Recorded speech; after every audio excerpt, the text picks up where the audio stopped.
You can obviously speak to this better as a nutritionist, but like there is something to be said about eating better, more nutrient dense stuff, which I'm going to ask you to totally define, by the way, because it's something I hear all the time. And I think I can define it well, but I'm always not sure. But I think there is also like the chemicals getting released in your body when you're eating better are going to make you feel better, correct? Like you have a huge portion of your serotonin coming out of your gut. Like I don't know how else, I tell that to clients all the time, and they're just like, "What?" And I'm like, "Oh yeah, your stomach."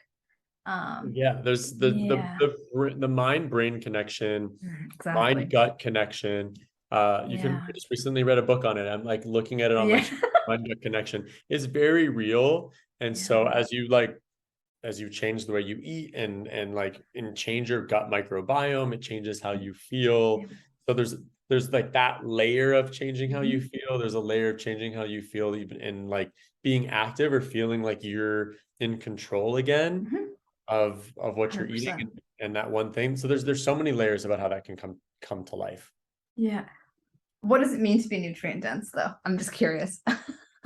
The best way to think about that is like think about fast food. Okay. Uh that has a lot of calories.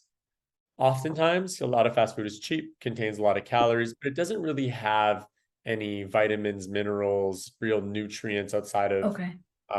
fat, carb, sugar. A Sure. cupcake, for example, not a very nutrient dense food. It's mostly just sugar and flour. It's like when you eat it, it's missing all like Mhm. micronutrients and it's just high in sugar.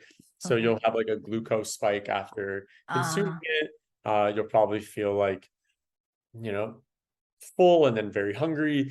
But it's not, it's lacking like a nutrient dense food. An egg is a great example of a nutrient dense food. A nutrient dense food because it contains protein, it contains fat, and it contains a lot of vitamins and minerals. got it. Yeah. Funny, right? I feel like bad science was eggs are bad. And I know you're not a proponent of that, but I feel like is that still a common thing you hear from people? Um, I think there's a lot of misconceptions about food just based on how everything's been taken and isolated. It's like, well, now eggs, because they have cholesterol, therefore are bad, but then you're missing all this other stuff. And some people, based on their genetic profile, sure. have low cholesterol and can eat eggs every day and like it won't raise their cholesterol. Some people genetically are going to be predisposed to having higher levels of cholesterol. And there are different ways of eating that will support that. But that is then just saying something like eggs are bad is for everyone is not necessarily would be inaccurate, wouldn't be helpful, and Okay. untrue ultimately. Yeah. I mean, your way of working with people is very, like you've kind of said, individualized. That like if someone's family has a genetic history of cholesterol and you're starting to, maybe we should avoid eating 10 eggs a day, right?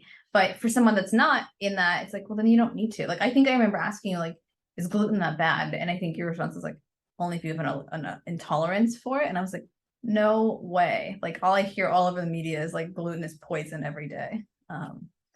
I mean, So, there's so many things there on that layer of like how do you want to approach it in terms of gluten. Gluten is just, I mean, to be specific and precise, is a protein found in uh, wheat.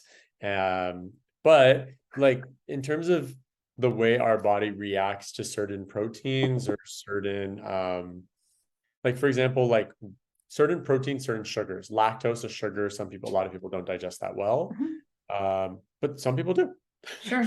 And some people can consume dairy and like it doesn't bother them. And then some people, it's not the lactose that gets them, it's the casein, which is a protein. Gluten ultimately being a protein. It depends on your system. Yeah. I don't think it, obviously we've survived with having this in our diet for a long time. Things have changed. It's now a genetically modified food. A lot of gluten is found in wheat and flour, and that's Mhm. been is one of the key foods that has been genetically modified alongside soybeans, Got corn. it. If you go to the grocery store, like romaine lettuce, even if you don't buy romaine as an organic option, it hasn't been genetically modified.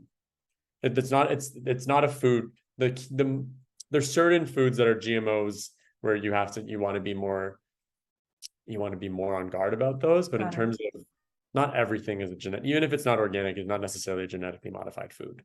Yeah, no, that makes a lot of sense. And that's, I think, the difference here is just like, if you have an intolerance to it, let's talk about avoiding it. And if you don't, let's talk about having it, right? Like it's not, you really are not like, this is such a corny way of putting it. It's not about subtraction. It's about like addition working with you. It's not a scarcity mentality or shame based or a no. It's like a, let's do this instead, or let's see how you feel different. And I think it really informs the way clients talk to themselves as well, from like a mental health perspective, and the way of looking at food and not being frightened of going down certain aisles of the store, going to dinner with friends, right? Or bringing their boiled chicken with them to dinner, kind of a thing.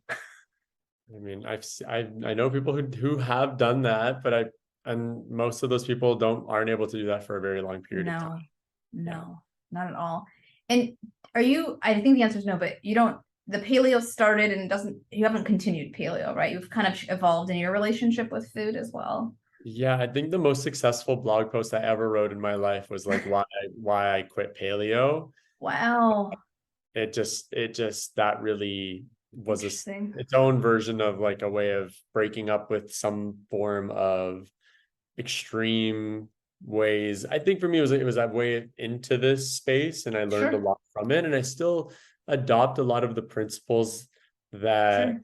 had worked for me from that, and I think that's good. I think a paleo diet is one that works well for a lot of people. It's way less restrictive than keto or a lot of Okay. other diets, and I use it to inform a lot of like still how I eat, but I'm not strict about Okay. it. Yeah. Okay. And then do you feel like, and I know there's yes and no to this with people in the world, but like the feeling of like food is medicine, is that Medicine is medicine. I okay? really want to say that. Medicine is I medicine. agree. Food can help and impact the way you feel.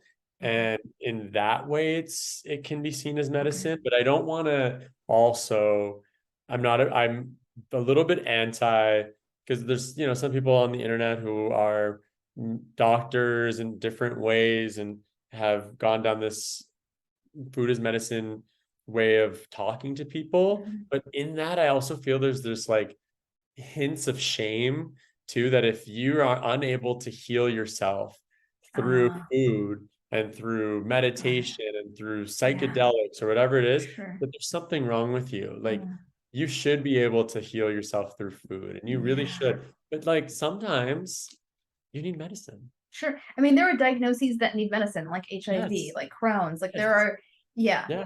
yeah. I mean, that is just a fact, right? It Yeah. doesn't mean that food making choices that feel better on your gut needs will not also support that, right? But you're not saying it's a replacement. Um, No. yeah, And yeah, it's I'm in. wary of those people on the internet, Yeah. personally. Were you ever one of those people, and you've kind of evolved as well, right? Like, were you ever, I think sometimes when we find, sometimes we, at least for me, like sometimes I swing so far on the pendulum of like, no sugar, no this, and I'm like, but I can't live like this, right? And then I find my kind of middle. Did you ever get that far on the pendulum kind of swing, or have you always kind of been suspicious? I think I mean, I was recently diagnosed with Crohn's disease, and it was my Okay. opportunity to confront a lot of that stuff. Wow. So I do think I would have skewed more towards, oh, you can heal most things with this. Like Okay. obviously, like yeah, if you have HIV, you should take medication. Like Sure. there's very obvious, but even in the like autoimmune world, there's a lot of this, if you remove enough of the allergens and ways of eating, you should be able to get your immune system in check. Um, I mean, Yeah. until I even resisted starting medication for months after being Really? diagnosed, because I was like, oh, Wow. I can do this. But like Uh, everything just kept getting worse, despite being literally perfect in how I sure. was approaching. I was Sure. doing the ice baths and I like was Oh. avoiding all the things, and I still was, seeing things get worse. Sure, you still weren't feeling well, right? And I don't, to me, when you're the ice bath, all these like rigidity, right? Is like, for at least anecdotally, like that's just cortisol getting released when I am so stressed and unhappy, but I'm doing the right things, right? Um, Yeah, I think people should feel empowered yeah, to, try different things, and I don't think there's anything wrong with wanting to do ice baths or wanting to sure, go try psychedelics or try different modalities to heal and learn about themselves. I think all of that can be really helpful, healing, spiritual, amazing work. And I think I, Sure. you know, support all of those different modalities. But I also think that, you know, sometimes if you have an infection, you're going to need to take antibiotics. Yeah.